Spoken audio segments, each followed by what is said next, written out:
보실 말씀은 베드로후서 3장 1절에서 7절까지 말씀입니다.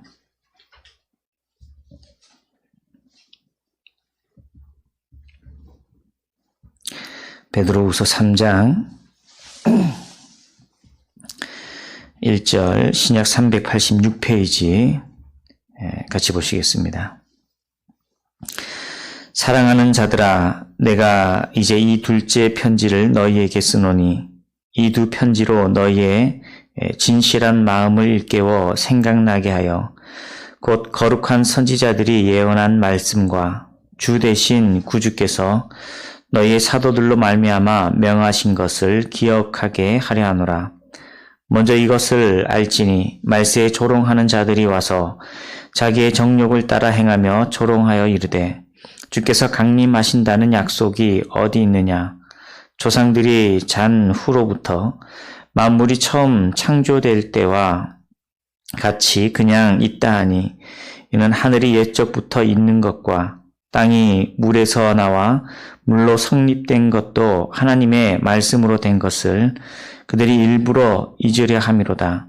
이로 말미암아 그때의 세상은 물이 넘침으로 멸망하였을 때 이제 하늘과 땅은 그 동일한 말씀으로 불사르기 위하여 보호하신 바 되어 경건하지 아니한 사람들의 심판과 멸망의 날까지 보전하여 두신 것이니라. 아멘. 할렐루야. 오늘 주님 다시 오신 날을 그 어느 때보다 기뻐하고 감사하며 또 예배해야 되는 날인데 그 어느 때보다 우리가 함께 할 수 없는 것이 영상으로 예배해야 한다라는 것이 참 너무 슬프고 안타깝고 또 애통한 그런 심정입니다. 하지만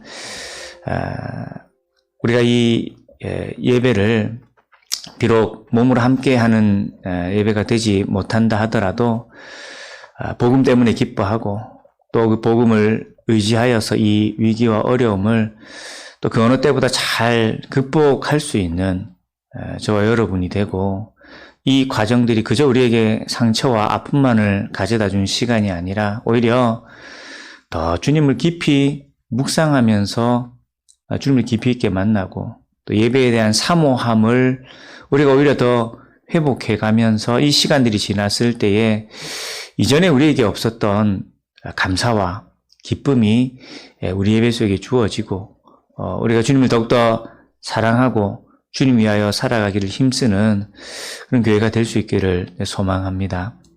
그래서 이제 육신적인 환경이죠. 눈에 보이는 환경, 이런 상황들은 사실 많은 어려움들이 있지만 그래도 세상의 그 누구도 어떤 권세자들도 우리의 모임을 가지고서 행정명령도 내릴 수 있고 제재를 가할 수는 있겠지만 우리가 주님을 깊이 만나는 것, 은혜 받는 것, 이것을 막을 수 있는 존재는 아무도 없다라는 것을 우리가 고백하면서 어떤 상황 속에서든지 은혜 받고 주님을 만나고 주님 때문에 힘을 얻고 또 믿음으로 살아갈 것을 결단할 수 있기를 원합니다.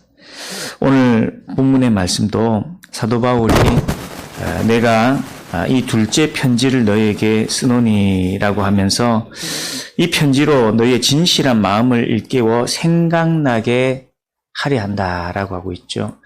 그가 이 말씀을 전달하고 교회를 향하여서 하나님 주신 감동대로 이 말씀을 기록하고 남길 때 이것이 몸은 떨어져 있을지 몰라도 성도들의 마음을 새롭게 하여 준다라는 겁니다. 깨닫게 하여 준다라는 거죠. 더욱이 2절 말씀을 보면 거룩한 선지자들이 예언한 말씀과 주 대신 구주께서 너희의 사도들로 말미암아 명하신 것을 기억하게 하려 하노라. 이미 기록된 구약의 말씀과 함께 또 예수님께서 사도들을 통하여서 전하신 말씀이 이 심령 속에 기억나게 되고 깨닫게 된다라는 거죠. 그래서 말씀의 능력이라는 건 너무 귀한 겁니다.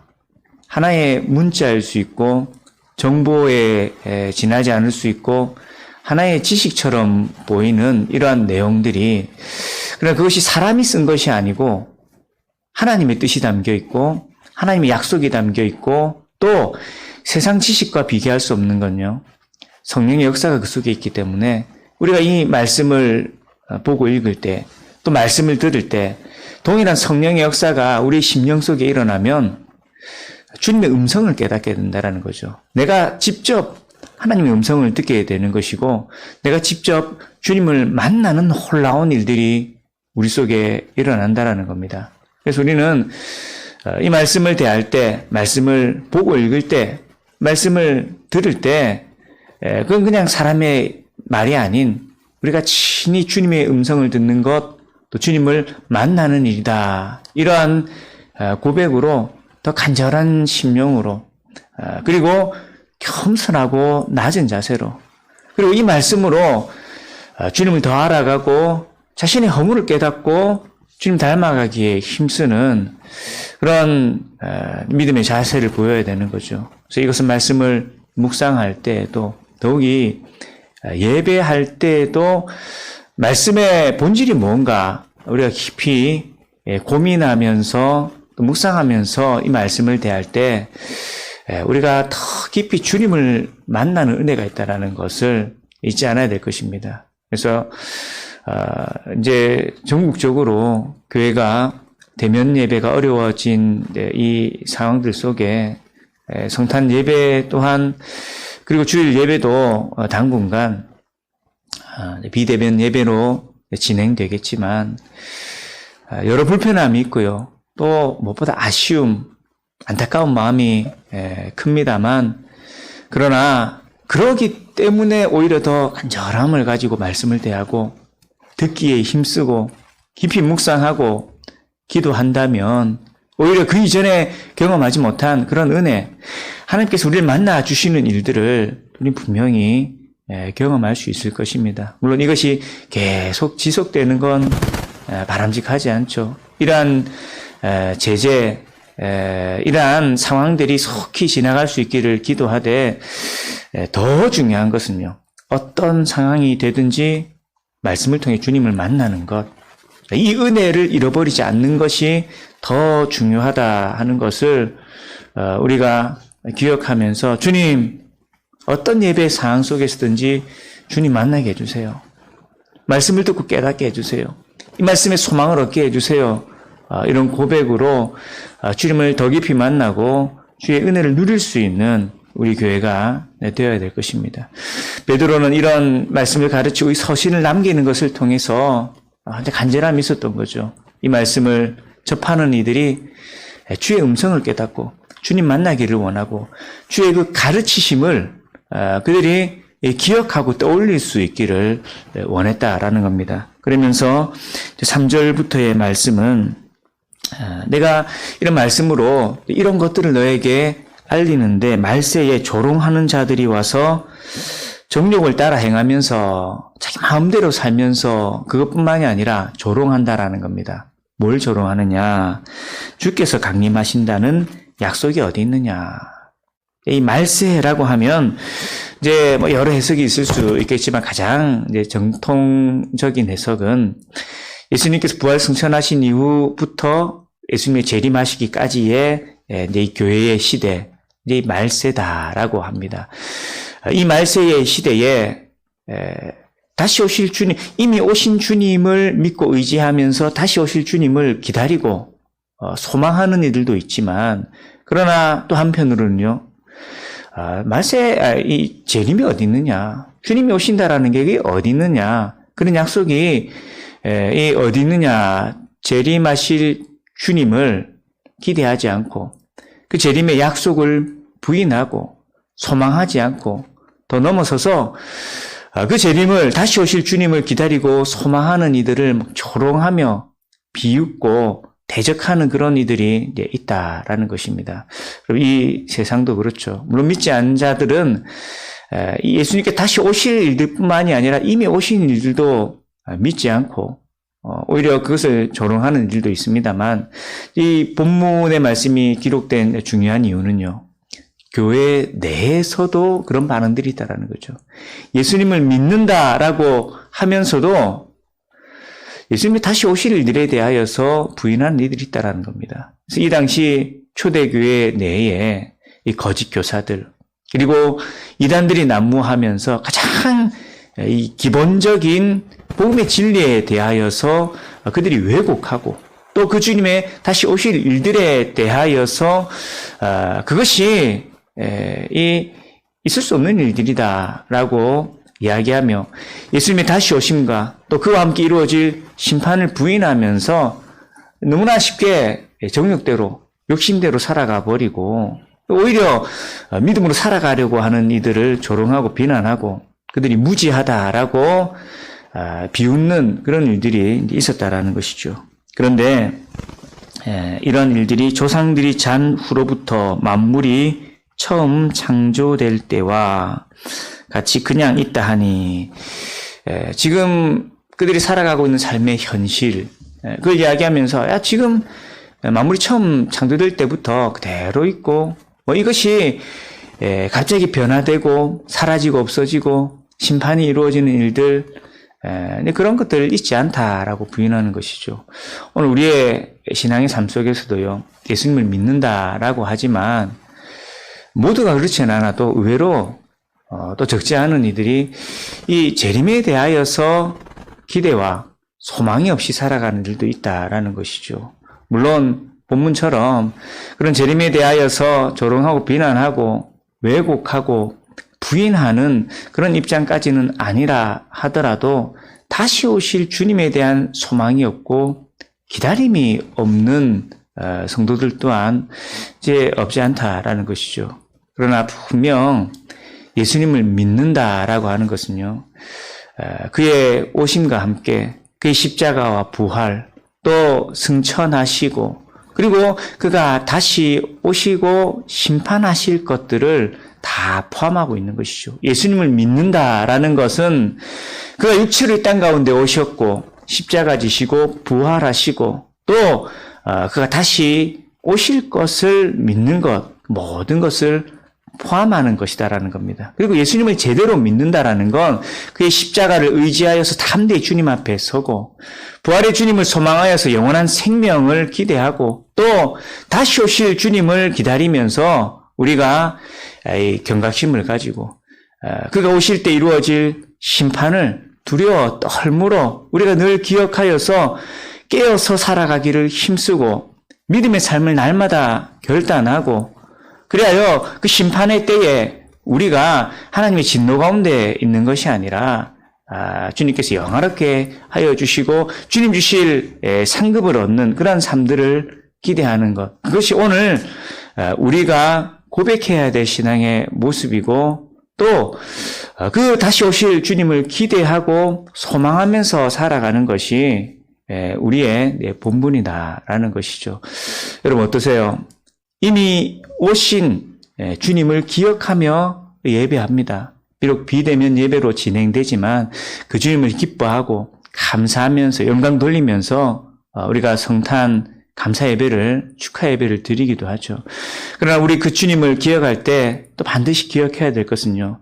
그 주께서 말씀으로 또 주의 영으로 우리 가운데 함께 하시는 것과 그리고 그가 약속하신 것처럼 다시 땅 가운데 재림하시고 비로소 그때에 이제 이 땅에서의 우리의 육신의 삶이란 하나님의 그 심판 가운데 모든 것이 우리의 연약함과 허물, 우리의 부족함들은 다 뒤로 한 채 주님의 임재 속에 우리가 영화로운 그 영광에 동참하게 될 것이다라는 것을 기대하고 꿈꾸고 소망해야 된다는 것이죠. 그리고 이러한 고백, 이러한 신앙은요, 특별히 성도의 삶이 광야 가운데 있을 때, 위기 가운데 있을 때, 어려움 속에 있을 때에 이것이 끝이 아니고 이것이 전부가 아니라 우리에게 마지막이 있고 또 주님 다시 오신다라는 그 소망을 우리가 바라볼 때에 내 삶의 환경이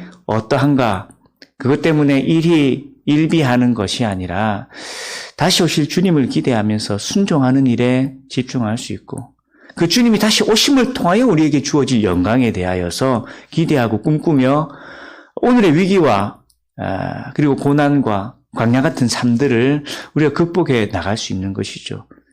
그러한 고백이 없다면, 그러한 신앙이 없다면 예수 믿고 살아간다라고 하지만 오히려 그 마음은요, 현실이 어떠한가에 따라서 갈려지게 되는 것이죠. 그저 주어진 현실의 어려움과 위기 때문에 쉽게 낙심해 버릴 수도 있는 거고요. 또 어떤 성도들은 자신에게 주어진 육신적인 편안함과 안락함에 묻혀버려서 자기에게 더 귀하게 주어질 영원한 생명에 대한 소망과 또 그 소망을 바라면서 자신이 감당해야 될 사명에 충성하기보다는 입술로는 예수님 믿는다라고 고백하고 형식적으로는 예배 자리에 머물고 있을지는 몰라도 삶의 내용은 복음과 동떨어진 삶을 살아갈 수 있다는 것이죠. 그래서 우리는 다시 오실 주님을 기다린다는 것이 너무나 중요한 신앙의 자세라는 것을 잊지 않아야 될 것입니다.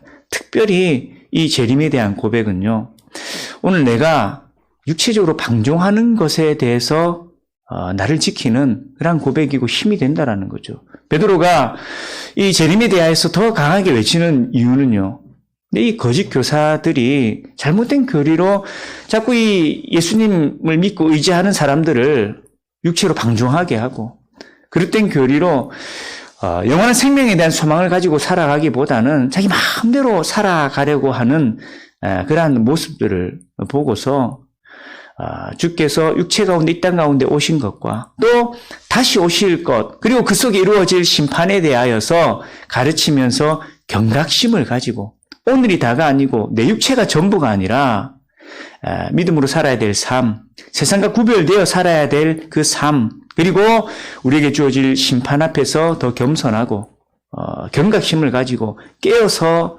살아가라고 이러한 말씀들을 이제 가르친다라는 것이죠. 오늘 우리의 삶에 있어서도 동일하게 내 육체가 전부가 아니고 그리고 우리에게 주어진 복음이란 이미 이루어진 십자가와 부활의 사건과 함께 주께서 다시 오실 일들이 이미 약속되었고 반드시 성취될 것이다라는 것을 고백하면서 더 깨어서 믿음으로 살아갈 것을 우리가 결단하고 고백하고 또 그와 함께 특별히 우리의 삶의 위기와 고난과 여러 문제들 속에 다시 오실 주님 때문에 더 큰 소망을 얻고 하루하루 이겨내는 그런 믿음의 삶이 되어야 될 것입니다.